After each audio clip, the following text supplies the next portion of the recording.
तलात्मानं निकुञ्जस्थं गुरुरूपं सदा भजे। प्रपन्नपारिजाताय स्तोत्रवेत्रैकपाणये ज्ञानमुद्राय कृष्णाय गीतामृतदुहे नमः। हरिशरणम 10वां स्कंद का 17वां अध्याय देखो 7-0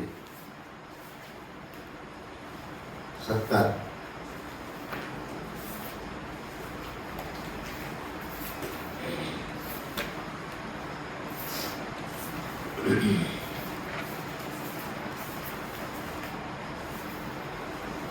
श्लोक संख्या 39 70वां अध्याय श्लोक संख्या 39 3-9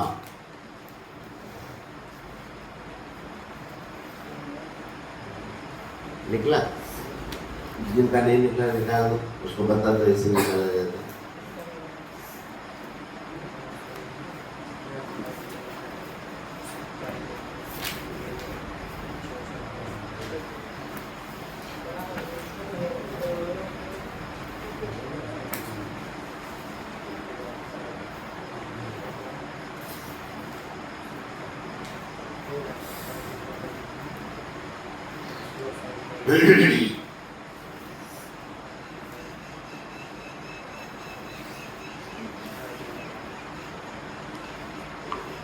निकल गया सबका। जीवस्य यः संसरतो विमोक्षणम्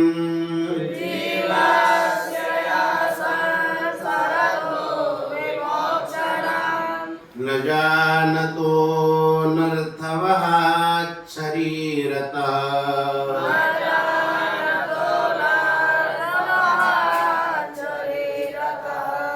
लीलावतारैः स्वयशः प्रदीपकम्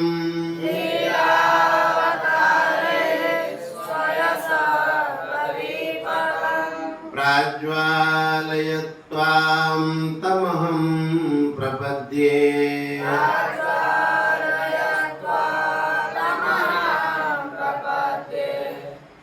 जीवस्य यः संसरतो विमोक्षणम्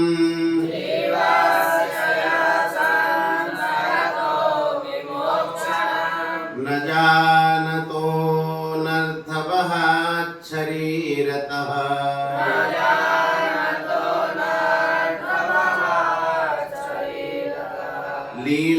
लीलावतारैः स्वयशः प्रदीपकम्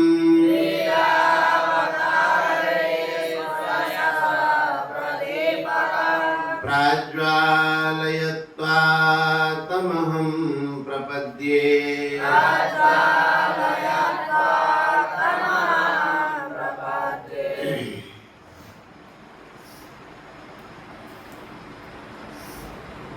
भगवान ने हम लोगों को मनुष्य शरीर दिया है।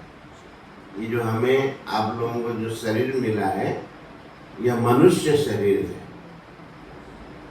मनुष्य के अलावा जितने भी शरीर हैं, पशु पक्षी कीट पतंग वृक्ष लता आदि आदि सब, मनुष्य में जो शक्ति है उन शरीरों में ऐसी शक्ति नहीं। मनुष्य से बढ़कर के कहीं कहीं शक्ति है उनके पास भी। जैसे मछली पानी में रह जाती है, डूब के रहती है, तो आप लोगों को पानी में डुबा दिया जाए तो जी जाओगे, मर जाएगा। तो मछली पानी में रह जाती है, हम लोग नहीं रह पाएंगे, तो उनके पास ज्यादा शक्ति है ना। पक्षी आकाश में उड़ती है, आप लोग उड़ते हैं, साइड में बैठ करके भले ही उड़ जाओ, ऐसे थोड़ी उड़ पाओ। तो पक्षी के पास ज्यादा शक्ति है, आपके पास वो शक्ति नहीं है। अब हाथी कितना बलवान है, पैरों को उखाड़ देता है धक्का मारे। आप लोगों में से कोई कर पाएगा? तो आपके पास वो शक्ति नहीं, ज्यादा बल उसके पास है। लेकिन मनुष्य के पास एक विशेष शक्ति है, हम लोगों के पास क्या शक्ति है? कहते विवेक है। हाथी भले ही अपने बल से पेड़ों को उखाड़ दे, लेकिन हाथी को पकड़ करके काम कराने वाला तो मनुष्य ही है। तो मनुष्य के पास विवेक शक्ति है कि नहीं ज्यादा? भगवान ने ये विवेक शक्ति इसलिए दिया है कि हम लोग इस संसार बंधन से मुक्त हो जाए। संसार में जो बंधे हुए हैं उससे हम लोग मुक्त हो जाए, इसलिए भगवान ने शक्ति दे रखी है। गीता जी में आप लोग पढ़े होंगे 13वें अध्याय में, इदम शरीरम कौन्तेय क्षेत्र, इदम शरीरम कौन्तेय क्षेत्रमित्य विधीयते एतद्यो वेत्ति तं प्राहो क्षेत्रज्ञ इति तद्विदः। भगवान कहते इदम शरीरम, ये जो शरीर है हम लोगों के पास, सबके पास, इसका नाम क्या है? क्षेत्रम इति अभिधीयते। इसका नाम है क्षेत्र। क्षेत्र माने खेत, खेत माने खेती। अब जैसे हम लोग खेती में जाते हैं तो वहां जाके कोई सोता है? क्या करते हैं खेती में? खेती में काम के लिए ही जाते हैं, अनाज पैदा करने के लिए जाते हैं। हाँ, उस अनाज पैदा होने के बाद घर में लाओ, खाओ पियो, उसके बाद सो जाओ 2 घंटे। लेकिन खेती में अगर कोई काम करते समय जाकर के सोता है तो हर कोई उसकी निंदा करता है कि नहीं? क्या कहेगा? ये कितना आलसी है, खेत में जाता है वही सो जाता है। तो भगवान ने क्या कहा? इदम शरीरम कौन्तेय क्षेत्रमिति अभिधीयते। ये शरीर जो है क्षेत्र है, माने खेती है। इसमें आकर के सुख भोगने के लिए मनुष्य शरीर नहीं मिला। कुछ लोग ऐसा कहते हैं कि मनुष्य शरीर मिला, खूब खाओ पियो मौज करो, उसके लिए शरीर नहीं मिला। इसलिए मिला है पैदा करो। क्या पैदा करो? ज्ञान पैदा करो। हमारे शास्त्रों को पढ़ो, भागवत जी है, गीता जी है, श्री रामायण जी है, इनको पढ़ो और इनमें इस संसार बंधन से निकलने का क्या मार्ग बताया गया उसको जानो और इस संसार से निकल जाओ बंधन से। तो खेत में जाकर के क्या करना चाहिए? उगाना चाहिए, काम करना चाहिए। तो कैसा काम? संसार से मुक्त होने का काम। अब जैसे मान लीजिए कोई केवट हो, मछुआरा हो, वो भी काम करता है। क्या करता है? मछली पकड़ने के लिए जाल फेंकता है। अच्छा, वह अगर अपने ऊपर जाल फेंकेगा तो उसको कोई काम कहेगा? क्या कहेगा? ये मूर्ख आदमी है, मछली पकड़ते पकड़ते अपने ऊपर जाल फेंक दिया, अपने आप को जाल में फंसा दिया।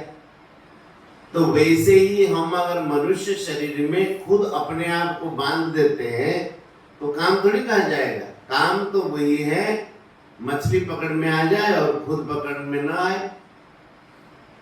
नहीं, ऐसे ही हम लोग संसार बंधन से मुक्त हो जाए, यही असली काम है। तो मनुष्य शरीर रूपी खेती में हम लोग क्यों आए हैं? कि संसार के दुख रूपी बंधन से मुक्त होने के लिए आए हैं। इसलिए भगवान ने कहा इदम शरीरम कौन्तेय क्षेत्रम इति अभिधीयते। इसको कहते खेत। कभी भी ऐसा नहीं सोचना चाहिए अरे थोड़ा मनुष्य शरीर में सुख मिल जाए, बढ़िया सोने को मिल जाए। क्या सोते सोते होगा? ईश्वर जो है नाली में पड़े रहते हैं। भगवान ने कहा कि ज्यादा सोओगे तुमको उसी प्रकार के स्वर जो नहीं दे देंगे, वहीं सोते रहो। बढ़िया डनलप बेड है, गंदी नाली, वहीं सुला देंगे। क्या फायदा होगा? ये कोई फायदा? तो मनुष्य हाँ शरीर को इतना आराम दे दो जैसे फिर पढ़ सकता है, फिर ताजगी आ जाए। तो संसार बंधन से कैसे अब मुक्त होंगे, इस श्लोक में भगवान ने कहा। भगवान ने तो मनुष्य शरीर दिया है, अब खाली शरीर देने से उसको समझ में नहीं आता है ना, तो भगवान समझाने के लिए मनुष्य को अवतार धारण करते, माने ऊपर से आ जाते। भगवान श्री राम के रूप में, भगवान श्री कृष्ण के रूप में, भगवान श्री जगन्नाथ जी के रूप में, इस रूप में भगवान का अवतार होता है बहुत रूपों में। वही देवर्षि नारद जी महाराज भगवान श्री कृष्ण को कहते हैं कि प्रभु आप अवतार क्यों लेते हैं। अब देखो इस श्लोक में समझाते हैं। जीवस्य यः संसरतो विमोक्षणम्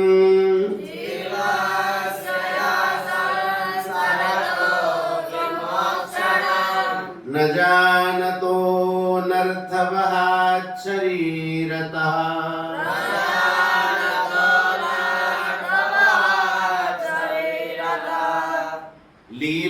लीलावतारैः स्वयशः प्रदीपकम्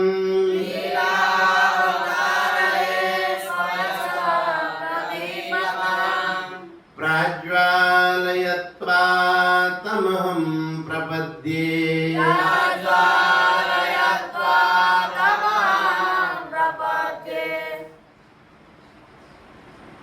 जीवस्य यः संसरतः, जो इस संसार में भटकता रहता है, घूमता रहता है। संसरतः, संसरना का मतलब ये जंगल में संसार में भटकना।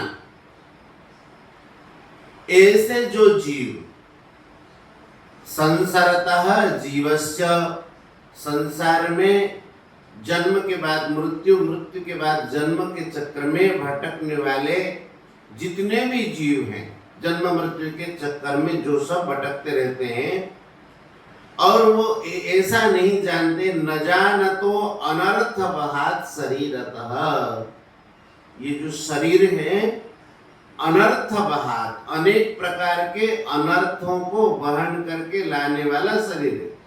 अब जैसे मनुष्य शरीर है, शरीर तो बढ़िया शरीर है, लेकिन इसमें कितना अनर्थ है। कैसे? रोग हो जाए, शरीर काम न करे, ये दुखी तो है। तो कहते हैं कि इस शरीर बंधन से कैसे मुक्त होगा, न जानतः। मनुष्य घूमता तो है, लेकिन कैसे इससे मुक्त होगा वो नहीं जानता। समझ में? अजानतो अनर्थवहात् शरीरतः, अनर्थ को वहन करके लाने वाला ये जो शरीर है, उस शरीर बंधन से कैसे मुक्त होगा वो नहीं जानता। आप लोग जानते हैं कैसे शरीर बंधन से मुक्त होगा? वो कहेगा कि जहर खा लूंगा तो शरीर बंधन से मुक्त हो जाएगा, शरीर चला जाएगा। ऐसे कैसे चला जाएगा? दूसरा शरीर फिर मिलेगा। शरीर से निकलने का रास्ता आप लोगों को पता है क्या? किसी को क्या? हाँ, सत्संग से निकलेगा। तो सत्संग से कैसे निकलेगा? वो ज्ञान हो जाएगा उसको। एक अंधा आदमी था, चार दीवारी बनी हुई थी, बहुत बड़ी चार दीवारी। चार दीवारी जानते हैं? बाउंड्री जिसको कहते हैं, ऊंची ऊंची दीवारें। उसको छोड़ दिया गया है उसी चार दीवारी के भीतर, और उसका एक ही किवाड़ था। उस चार दीवारी में एक दरवाजा लगा हुआ था। अच्छा, अंधा आदमी जो ढूंढेगा दरवाजा, तो कैसे ढूंढेगा? ऐसे टटोलेगा तभी तो मिलेगा उसको। अच्छा, चलने के लिए एक डंडा चाहिए उसको, नहीं तो चलेगा कैसे अंधा आदमी? तो उन्होंने क्या किया, बाएं हाथ में वो दरवाजा कहाँ है, दरवाजे को ढूंढता रहा, दीवार पे से हाथ घुमा घुमा करके, कहाँ दरवाजा, और दाएं हाथ में लाठी उसकी। चलता गया, एक ही दरवाजा है।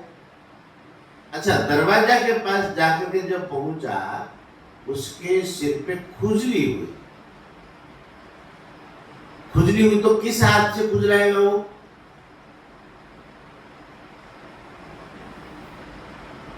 जैसे ढूंढ के चल रहा है, एक हाथ में लाठी, एक हाथ में ढूंढ रहा है, तो किस हाथ में खुजलाएगा? है जिसे ढूंढ रहा है वही खुजलाएगा, क्योंकि लाठी वाला हाथ तो लाठी तो छोड़ेगा नहीं, लाठी छोड़ेगा तो चलेगा कैसे? अब जिस हाथ में खुजली ढूंढ रहा है, टटोल रहा है, उसी से खुजलाएगा। अब अच्छा, वो खुजलाना शुरू किया और चलता चलता गया, इतने में वो दरवाजा पार हो गया। फिर ढूंढता गया दरवाजा कहाँ है, पूरे घुमा, एक ही दरवाजा है। फिर जब आकर के वहीं पर पहुंचा, कहां पर? दरवाजा के पास जब पहुंचा, फिर खुजली शुरू हुई। दीवार से वो हाथ छोड़ दिया और खुजलाना शुरू किया, फिर आगे बढ़ा। तो ऐसे ही घूमता रहा और निकल नहीं पाया उससे। तो ऐसे ही मनुष्य को ज्ञान नहीं होता है कि संसार बंधन से कैसे निकले, क्योंकि वो सिर खुजलाता है, अर्थात वो सोचता है मैं मनुष्य शरीर मुझे मिला है, मुझे सुख मिले, सुविधा मिले, आराम मिले, और क्या चाहिए, ऐसा सोचता है। अभी स्वामी जी महाराज कह रहे थे, चिड़िया जो है ऐसे घोंसला बना देती है, आदमी नहीं बना पाए। देखिए आप लोग, हम लोगों के तो 2 हाथ है, 2 पैर है, चिड़िया के तो एक चंचुर ही है, उसी से वो गुथ देती है ताड़ के पेड़ के ऊपर, ऐसा घोंसला बनाती है, कितने हवा है, कोई दिक्कत नहीं, वो वैसे ही रहेगा, उसके बच्चे को कोई पकड़ ही नहीं पाए। एक जगह वो बनाया है अंडा रखने के लिए, और दूसरी जगह बनाया बच्चे पालने के लिए, खुद रहने के लिए। और इतना चालाक है वो, सांप भी उसके भीतर घुसे ना, तो जो बड़ा वाला बिल होगा उसका बच्चा वहां नहीं होगा। एक और घर बनाया होगा, उसमें से एक छोटा सा बिल होगा, वो बच्चे के लिए अलग बनाया है। जब चिड़िया ही बना लेती है, हम लोगों ने बना लिया तो क्या बढ़िया कर दिया। चिड़िया जैसी तो घर नहीं बना पाएंगे हम लोग, बना पाएंगे चिड़िया जैसे घोंसला? तो विशेष काम ये है कि संसार बंधन से कैसे निकले, ये ज्ञान हो जाना चाहिए। तो वही कहता है कि भगवान कहते, नारद जी महाराज कहते, प्रभु ये जो जीव है संसार में घूमता है, और कैसे इस संसार से निकलेगा, संसार बंधन से मुक्त होगा, उसको खुद को ज्ञान नहीं है। तो आप क्या करते हैं, आप अवतार लेते हैं, ऊपर से आ जाते हैं। जैसे कोई बालक पढ़ता है, शुरू करता है, अब गुरुजी उसके हाथ पकड़ करके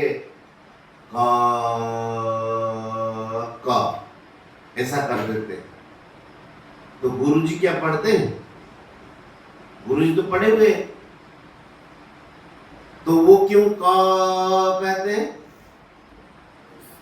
कि बच्चा समझ जाए इस अक्षर को क कहते हैं, समझे?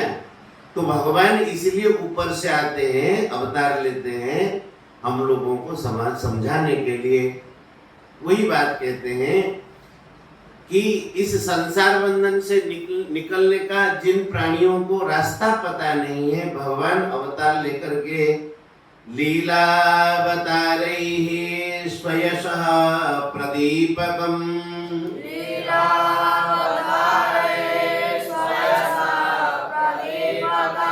लीला अवतार धारण करके माने भगवान अवतार लेकर के ऐसी ऐसी लीला करते हैं, अपने यश को प्रकाशित कर देते हैं, यश रूपी दीपक को जला देते हैं। स्वयशः प्रदीपकम्। अब जैसे कोई अंधकार रात्रि हो, अंधेरी रात हो, प्रकाश करने के लिए दीपक हो, तो सब दिखाई देगा। तो वही कहते हैं कि लीलावतारे स्वयशा प्रदीपकम प्राज्वालयत्वा तमहम प्रपद्ये। ऐसे भगवान के चरणों में हम सब प्रणाम करते हैं, जो लीलावतार धारण करके अपने यश रूपी दीपक को संसार में प्रकाशित कर देते हैं। ऐसे भगवान को हम सब प्रणाम करते हैं। ये श्लोक याद रखना। जीवस्य यः संशरतो विमोक्षणम्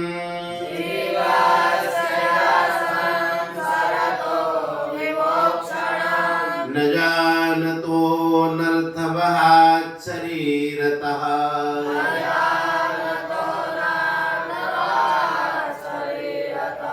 लीलावतारै स्वयशः प्रदीपकम्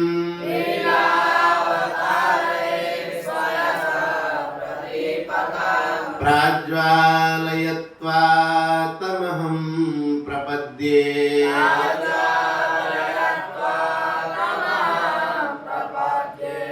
अब बोलो गोविंद। जीवस्य संसरतो विमोक्षणं न जानतो नार्थवात् शरीरतः लीलावतारै स्वयसा प्रदीपकं प्रज्वालयत्वा तमहं प्रपद्ये। अब कौन पढ़ेगा? तुम पढ़ो रे बाबू, बड़ो बड़ो को तो आ जाता है। देवास्य संसरतो विमोक्षणं न जानतो नार्थवहात् शरीरतः लीलावतारै स्वयसा प्रदीपकं प्रज्वालयत्वा तमहं प्रपद्ये। तुमको आता है? पढ़ो। जीवस्य संसरतो विमोक्षणं न जानतो नार्थवात् शरीरतः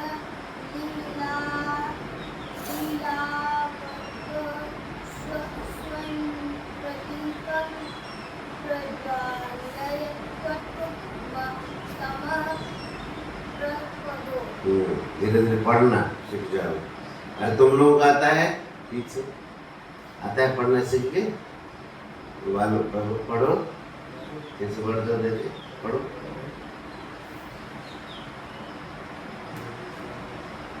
उच्च स्वर में पढ़ो, हमको सुनाई दे।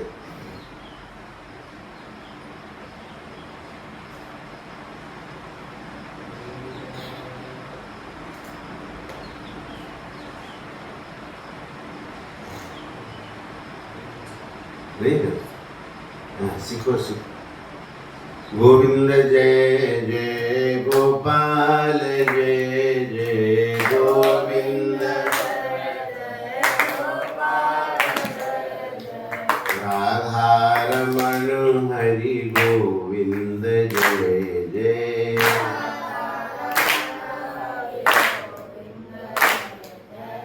राधारमण हरि गोविंद जय जय।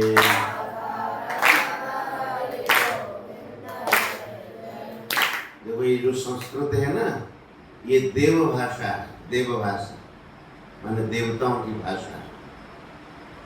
तो देवता जैसे बना रहेगा जो वो देव भाषा सीखेगा। देवता जैसे मतलब शुद्ध पवित्र, बोलने चालने में बड़ा सभ्य, बड़ों को सम्मान करना, संध्या करना, भगवान की भक्ति करना, गौ माता को प्रणाम करना, ये सब देवताओं का काम। और जो देवताओं का जैसा जिसका बढ़िया जीवन हो जाएगा वो देव भाषा सीख जाएगा। तो धीरे धीरे धीरे धीरे प्रयास करते रहना। श्री वृंदावन बिहारी लाल की, श्री राधा रानी की, श्री जगन्नाथ महाप्रभु की, सियावर रामचंद्र भगवान की, श्री वृंदावन धाम की, सब संत भक्तन की, श्री यमुने रस महारानी की। श्री गीता गंगा गौ माता की, श्रीमद् भागवत महापुराण की जय। जय श्री राधे श्याम।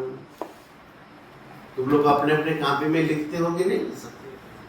लिखते